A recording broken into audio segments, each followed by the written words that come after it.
This news program is proudly brought to you by Smart Start Breakfast Biscuits and Now Biscuits.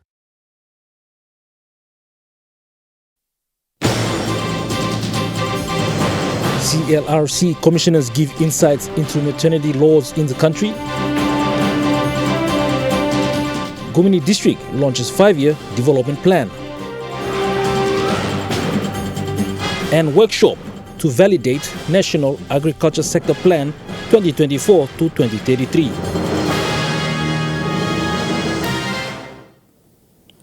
Good evening. You're watching National EMTV News. I'm Malcolm Wyra. Thank you for joining us. 2 female commissioners from the Constitutional and Law Reform Commission gave their insights into the current employment laws regarding maternity leave in the country. The 2 female commissioners, Mata Kokiva, a lawyer with 32 years experience in the law and justice sector, and Dr. Dora Kuir Ayus, a senior lecturer in the humanities department at UPNG, during an exclusive interview with this newsroom, talked about the current employment laws regarding maternity and paternity leaves in the country. The maternity leave in government, they have provisions for leave for maternity, 6 weeks before giving birth and 6 weeks after giving birth. Whereas in the private sector, there is no such law. So that in particular has been looked at. And also following on one of the things, also we follow on to that with the changes in culture now. Dr. Kuir Ayus shared the same sentiments and mentioned that private entities are not dealt with accordingly. To take the time off, that is causing injustice to the basic human rights of mothers and children. It is their right to breastfeed. And if the government is allowing women to take their maternity leave, I don't see any reason why the private sector is not doing that. The employment laws regarding maternity and paternity leaves will be reviewed and changes will be made accordingly to accommodate professional women and men. Gladys Skilla, National EMTV News. The Constitutional and Law Reform Commission today sworn in 2 new commissioners to the board.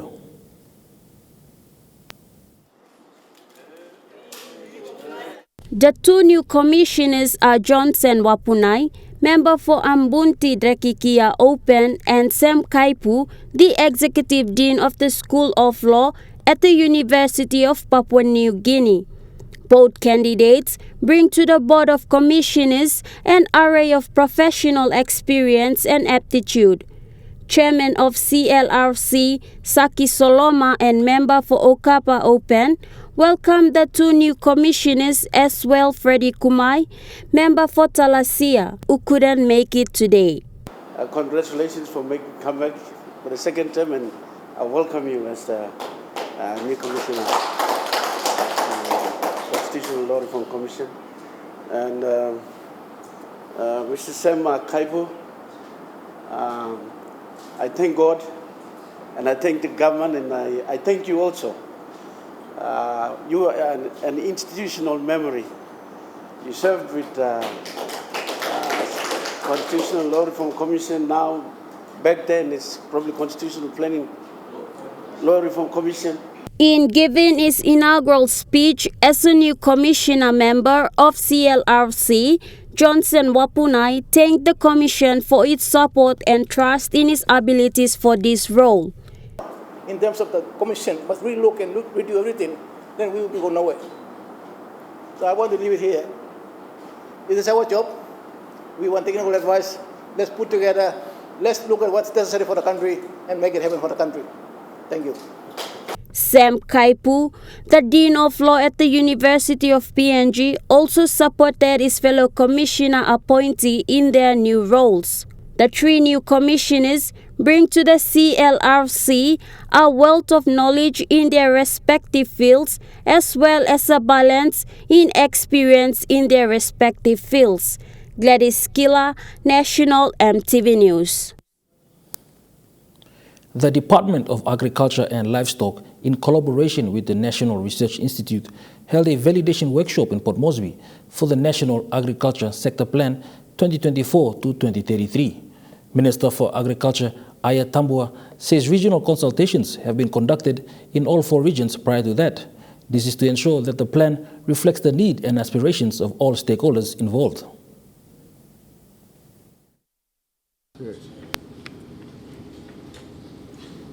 According to Minister Tambua, the Department of Agriculture and Livestock is at the final stage to get the plan validated by all stakeholders. So it's part of the process to get the National Agriculture Sector Plan properly developed and properly endorsed by all stakeholders, including our farmers, development partners, the sector, and obviously the commodity sectors and the department.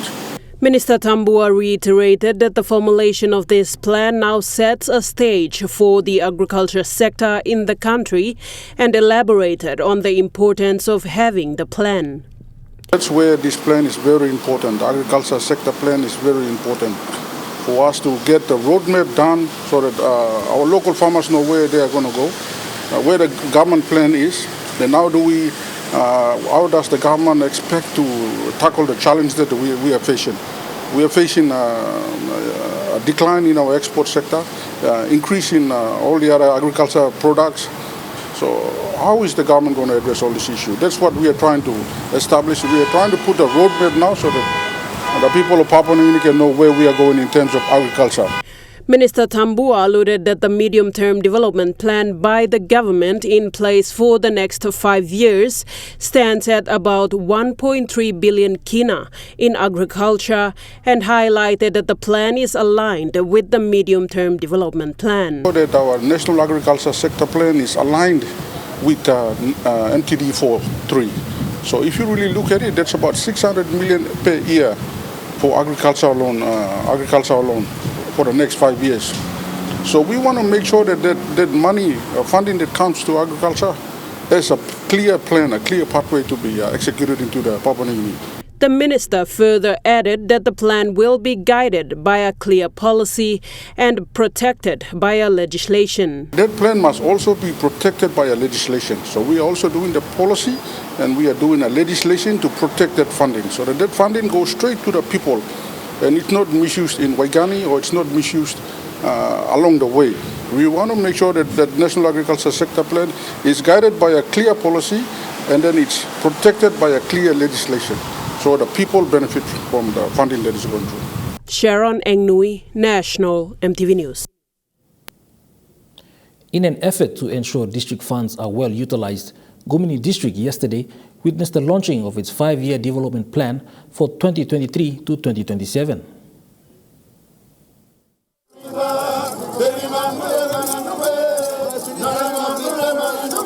What took place yesterday was something locals expressed was the first in over a decade for the district.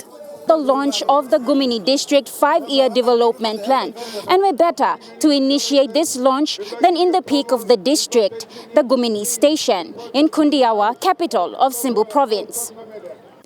Member for Gumini District, Lucas Dawa Dekena, expressed that the launch signifies an end to a major problem for the district, expectations of free handouts. Money must follow in plan. That's why we like launching the plan. You be benim jala plan gonna mibla like actually samla samin law district law in terms of infrastructure back na you work in samin law like thousands of you hundreds of you staff one people karam legally claim for 2,000 3,000 come here money block money block deeply me money block work by staff law. The 5-year plan considered 10 key areas of development, 3 of which included giving 10% of the district funds to churches,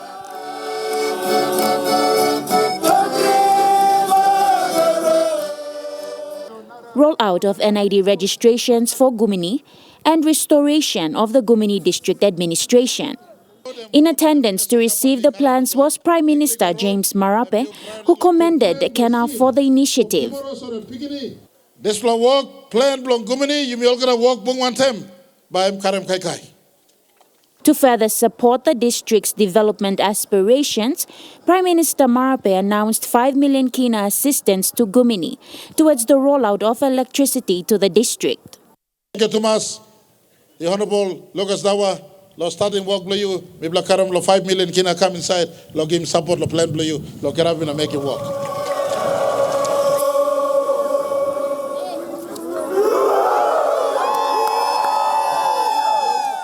In attendance for the event alongside the Prime Minister was Minister for Petroleum Kerenga Kua and Governor for Simbo Noah Cool, among others.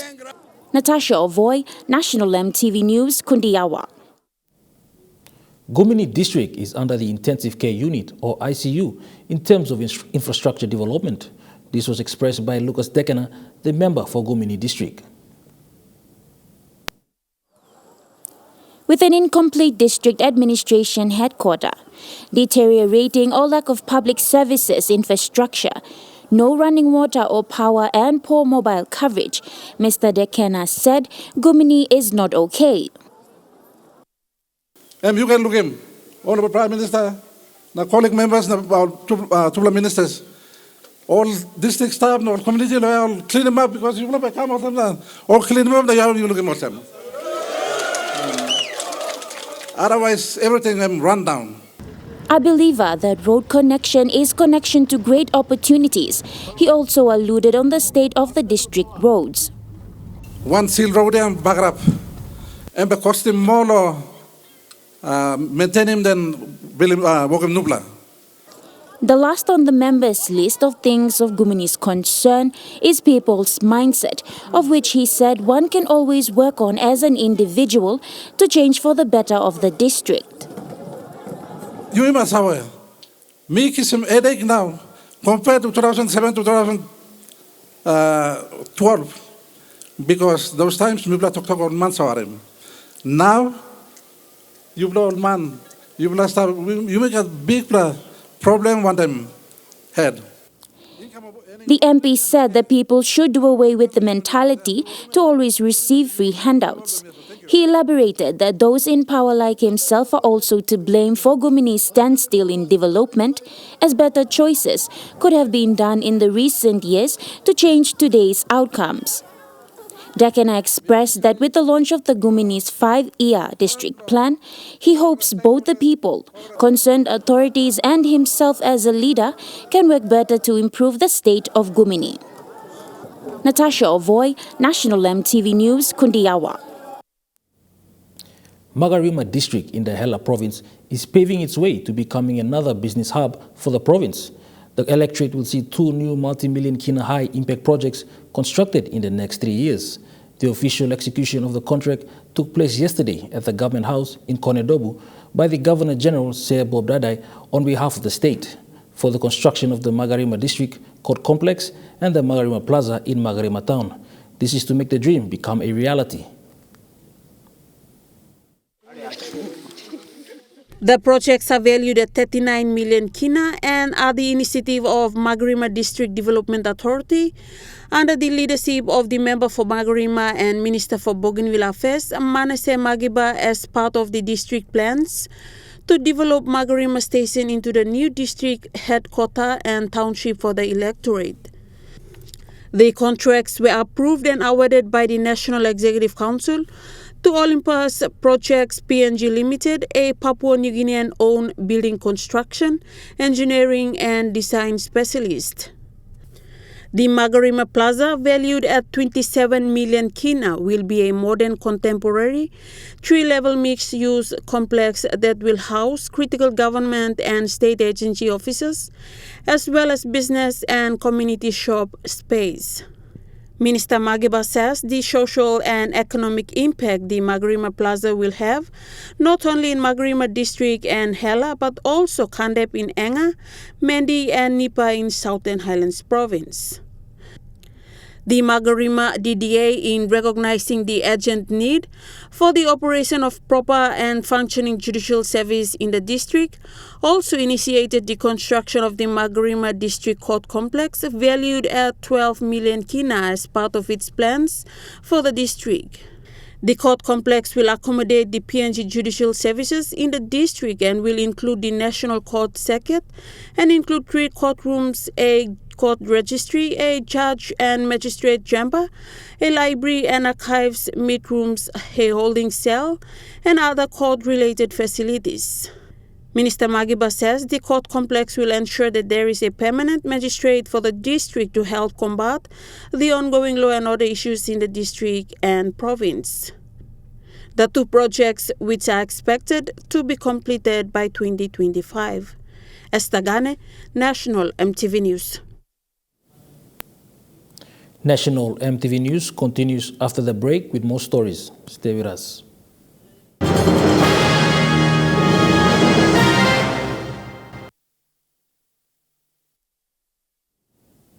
You're watching National EMTV News. Post PNG, a state-owned enterprise, currently operates 44 postal services across all 22 provinces of the country.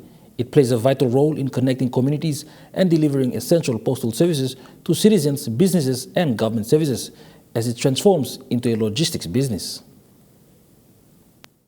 Minister for State-owned Enterprise. The groundbreaking ceremony of the new warehouse, storage and distribution facility yesterday marks the expansion of the business of Post PNG from traditional postal service to border logistics and freight. The chairman for Post PNG, Robert Bradshaw, emphasized on the advantage of becoming a logistics company. The way things are going with the company and with the economy and with the world, with technology, the next best thing for Post PNG would be logistics. And we believe that with 44 locations, we can do a better job than the other logistics companies in PNG. Bradshaw also announced the new catchphrase of the logistics company. And one of the things that has always been discussed was that our logo, our catchphrase will be that we do the last mile. We deliver the last mile. We deliver the last mile because of the fact that we are in places where no other logistics company is there. Mr. Bradshaw elaborated on their plan to build the warehouse at Motukea. It's a milestone project for the company. And if you look at the land that we've secured, and if you just look down the road, the Motukea wharf is just down there. The gate is just there. You just roll off the containers straight up here. You don't need a lot of effort.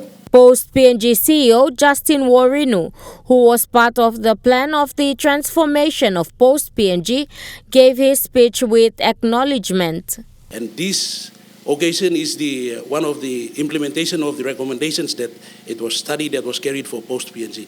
So it was not an easy ride to this far, but it was a lengthy process. But again, I want to say thank you to Honorable Minister Dumu for very strong leadership to find this funding, to arrange strong leadership so that things can be moved. The groundbreaking ceremony in Port Moresby marks the start of Post PNG's corporate plan to build 4 warehouses in Papua New Guinea, which will be in Port Moresby, Lae, Mount Hagen and Rabaul. Amanda Ilaitia, National EMTV News. Post PNG's transformation is a project aligned with the government's decision for Post PNG to transform from a postal company into a third-party logistics company under the Kumul Consolidated Holdings Reform Program, which started in 2019.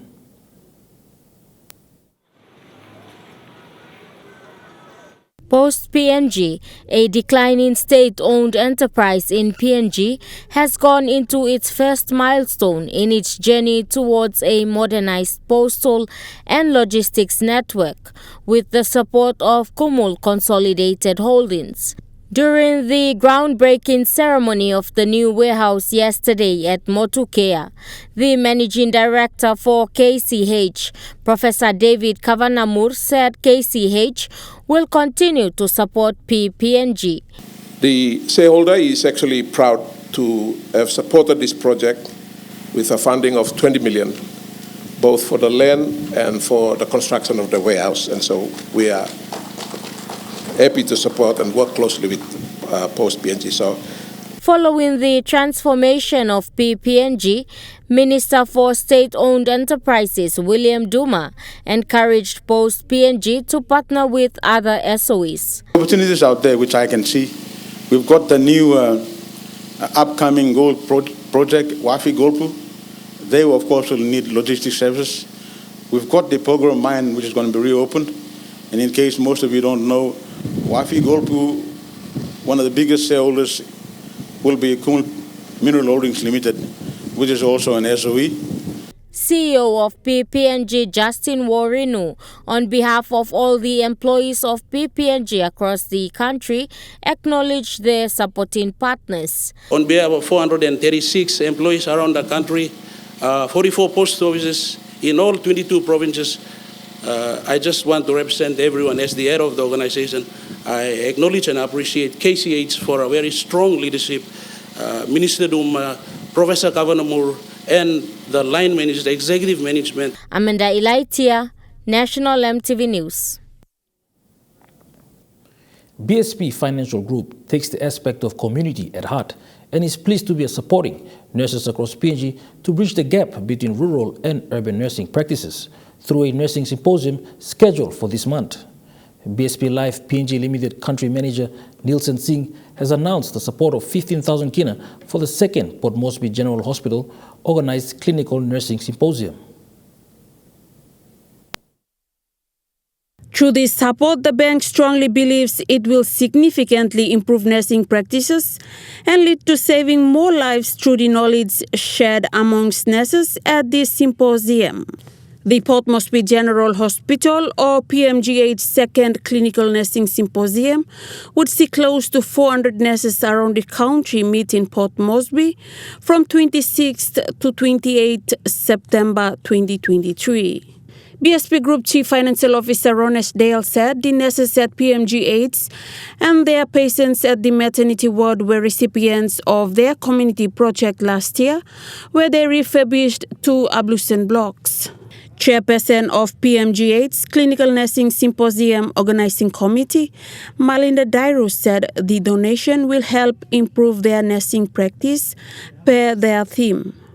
It is one of the steps that they can take forward to improve the standard of nursing practice in PNG. BSP Life sells 3 life insurance products in the market. The consumer credit insurance product is bundled with BSP's unsecured loan product. The second product is the group term life insurance product. And the third product is the One Talk Delight insurance product. Esther Gane, National MTV News. The Women of Hope Ministry in the Nawai district recently received support from their local MP, Theo Pelgans. This is to enhance their sewing training. MP Pelgans presented the Women's Ministry with 3 new sewing machines and 10 rolls of material.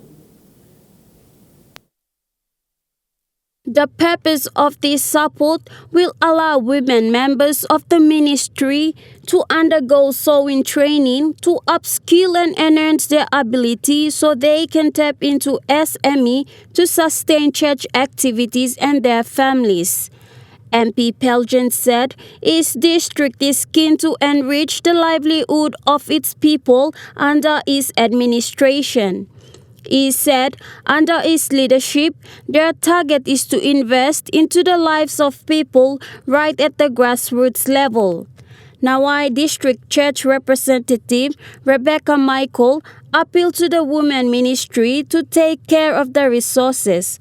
She said the NDDA will pay a visit to check the progress of the support and hope to extend to other women in the community. Mr. Pelgen also presented 18,000 kina to the church to assist the ministry with the church convention in Australia. Gladys Kila, National MTV News. Now we take a look at the NASFAN market report. The kina closed unchanged at $0.2770 in the interbank market. At Bank South Pacific, your kina was buying $0.2695, 0.4135 Australian dollars, 0.2390 euros, and 39.02 Japanese yen. Looking at the commodity prices, at New York closed, gold is trading lower, coffee closed higher, cocoa closed higher, copra closed higher, palm oil closed lower, crude oil is trading higher, and copper closed higher. On the stock market, the Dow Jones closed higher, the ASX 200 is trading higher, the All Ordinaries is trading higher. National MTV News continues after the break. Stay with us.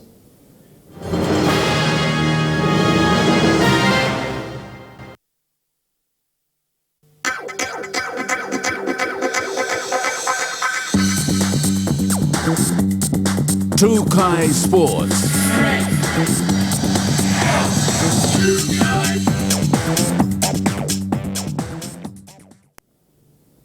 Welcome to Trukai Sports. The Minister for Agriculture and Livestock and the member for Goroka Open, Aya Tambua, has bid the Bintangor Goroka Lahanis a good luck for the PNG NRL Grand Final, which will see the Lahanis go head-to-head with the Anglo Miocs at the National Football Stadium this Sunday.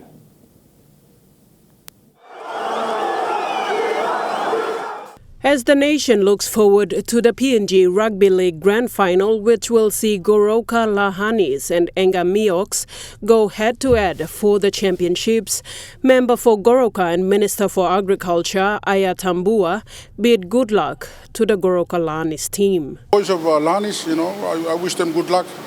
It's not our first time to actually attend the Grand Final. We've been there 9 times already and we've won 5 times. And this will be our 10th time to attend the Grand Final. So it's not like a new feat for us. We've done it, we've been there, we've done it, and we'll do it again. It's not a new thing for us. The match will kick-start at 3 p.m. on Sunday at the National Football Stadium in Port Moresby. Supporters are urged to support and cheer for their teams responsibly. Sharon Engnui, Trukai Sports. The Prime Minister's Corporate Golf Challenge this year will raise funds to go towards Team PNG's participation at the 2023 Pacific Games. Registrations are still open in Port Moresby and Lae, with all corporate organizations and government-owned entities and individuals who are welcome to field teams. The tournament is set to kick off in the 22nd of this month. Trukai Sports continues after the break. Stay with us. Trukai Sports.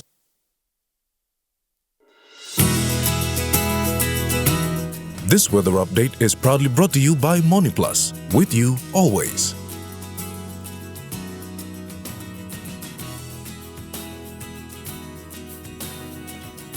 The weather forecast for the next 24 hours. For the southern region, Port Moresby City, sunny. Daru, sunny. Kerama, mostly fine. Alatau, sunny. Popondetta, mostly fine. Over to the Momase region, Lae City, possible brief showers. Medeng, sunny. Wewak, mostly fine. Vanimo, partly cloudy with possible brief showers. Looking at the New Guinea Islands region, Lorengau, possible brief showers.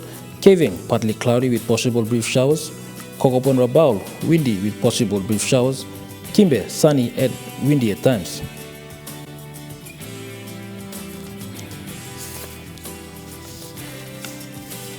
Looking at the Highlands region, Mount Target City, possible brief showers. Goroka and Kondiawa, partly cloudy. Mendi and Wabeg, partly cloudy.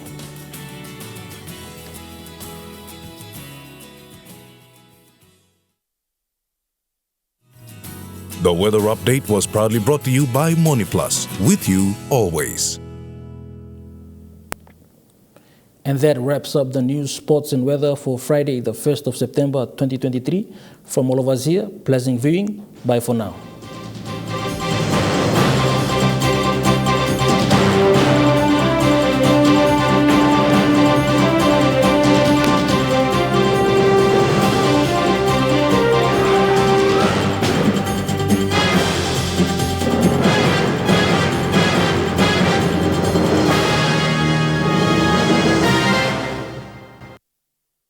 This news program was proudly brought to you by Smart Start Breakfast Biscuits and Gold Nuggets.